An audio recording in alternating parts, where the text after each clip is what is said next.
Hi there fellow musician, welcome back to another tutorial, and in today's tutorial I'm going to show you how to use an EQ during the mastering stage. Now the goal of this tutorial is to help you eliminate all the guesswork when it comes to using an EQ during the mastering stage. A lot of beginners will have this issue because they are mixing and mastering their own music. So you've already done everything that you can during the mixing stage, and when you arrive at the mastering stage, you don't know where to cut or boost. So I'm going to help you eliminate all the guesswork and be confident whenever you are doing your EQ moves during the mastering stage, okay? So to get started, what you're going to need is reference tracks. For this example, I'm only going to use one reference track, but I would highly recommend you to use multiple reference tracks so that you don't get misled by just one song. And then the next thing that you're going to need is an EQ Mesh plugin. You can use any of your favorite EQ Mesh plugins, but for this demonstration, I'm going to be using the one from Isotope. They all do the same thing. They just EQ Mesh. So there's no best EQ Mesh plugin. And then let me show you a practical way of doing this. But the first thing that I need to do first, let me disengage the EQ. And okay, let's disengage Ozone 9 as well, since it has some dynamic EQ. And then what I'm going to do is to level match between the reference and the mix. So make sure that you level match your mix with your reference tracks so that you can have a fair comparison. And then level match, let's play this.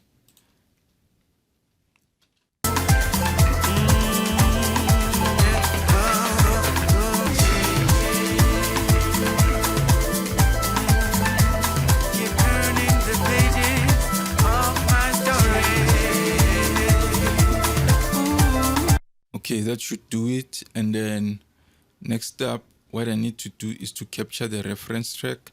So for this, I'm going to mute the reference track because due to copyright reasons. I don't want to be dealing with any copyright issues. So I'm going to capture it and then mute the audio so you guys won't be able to hear the reference.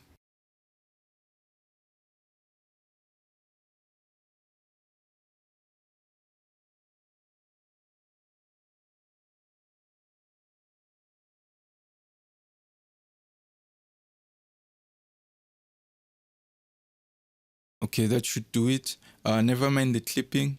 This is due to the plugin trying to level match the two songs, okay? And then now let's capture the mix.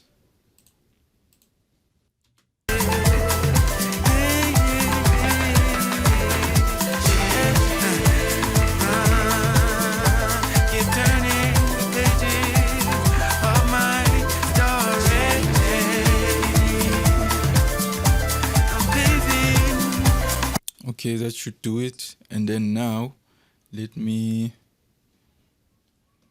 disengage this so that the audio doesn't clip, so that I can look like I know what I'm doing. You know how people are when they see red lights, act like you don't know what you're doing. So let's avoid any red lights. And then let's see what we can do here. So I'll just increase the amount to see what the song needs. So something like this should do it.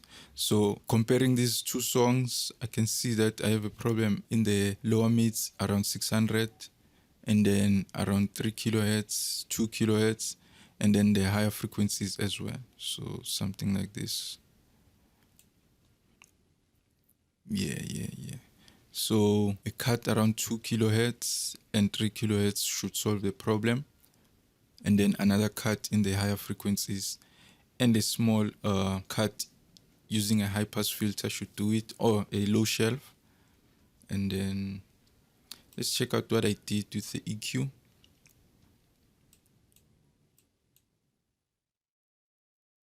Okay, as you can see, I created a bump around 91 hertz.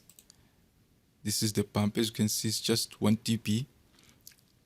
So for the fact that this is mastering, that's why I'm doing small adjustments, because I'm dealing with the stereo file. I'm not dealing with individual tracks like you would when you're mixing a song. So when it comes to mastering, make sure that you are doing like small adjustments. And then, as you can see, this is not a shelf, it's a bell. And then around 500 hertz to solve this problem.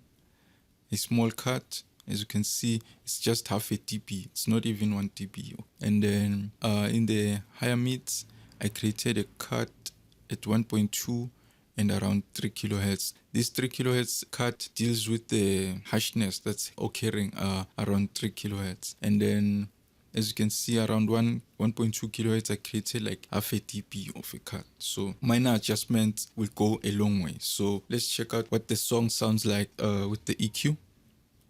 So I'll disengage this and then close it.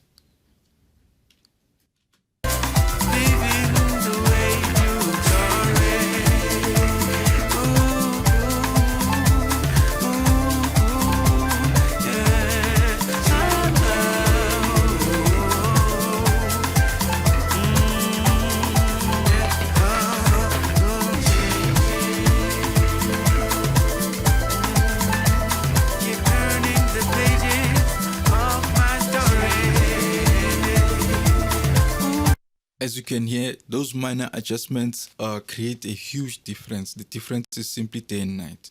And I forgot to mention that there's also a 30 Hz high pass filter and a 30 kilohertz low pass filter. And then, yeah, that's it. So that's how you use EQ Match to eliminate a lot of guesswork. So make sure that you use multiple reference tracks, because as you can see here, check this out. If I were to use only one reference track, I would create a lot of cuts and I would have boosted around 300 Hz, but I didn't boost any 300 Hz. At the end of the day, you have to rely on your ears, okay? So don't only rely on the tools. Make sure that you listen and then make your judgments from there. I hope you find this tutorial helpful. And if any of this is confusing, then leave a comment below and I'll get back to you. I'll also post links to the plugins that I use for this tutorial in the link below so that you guys can check them out and experiment. Okay, that's it for this tutorial. See you again in the next one. Cheers.